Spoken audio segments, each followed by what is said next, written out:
एसटीत बसलाय का? म्हणजे बसलाय ना? हो. एसटीत पुढच्या 7-8 सीटा राखीव असते त्या बायकांसाठी. हो असतात असतात ना. असतात. पाहिजेत, असतात. आम्हाला हो, पाहिजेत हो. पाहिजे पाहिजेत. ठेवले ठीक आहे. तुमच्यासाठीच ठेवले की द्या. हा. मग मग? बायका काय करते त्या? हा. एसटीत बसणार आणि जाऊन पहिलं जेंट्सच्या सीटवर बसणार.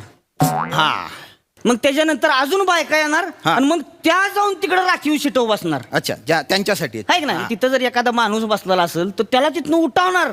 दिसत नाही का स्त्रियांसाठी लिहिलंय उठ मला बसू दे म्हणून स्वतः बसणार तिथं. बरं स्वतः बसते तिथे बसते त्या बाजूला स्वतःची बॅग ठेवून बसणार का बॅगेचं काय कुलं दुखते दिवे खाली शब्द नीट वापरा तुम्ही. काय शब्द नीट वापरा? बरोबर बोलतोय रोहित- बॅग खाली ठेवायला काय प्रॉब्लेम आहे तुम्हाला? रोहितजी शब्द नीट वापरा. हो, काय? एक मिनिट. मी माइल्ड लँग्वेज वापरा. कुला माइल्डच असतोय तिला काय सांगू तुम्हाला? यांना सांगून ठीक आहे स्त्री बसमध्ये बसून प्रवास करते हे तुम्हाला दिसतं. हा घरी गेल्यावर तुम्ही तंगड्यापासून मॅच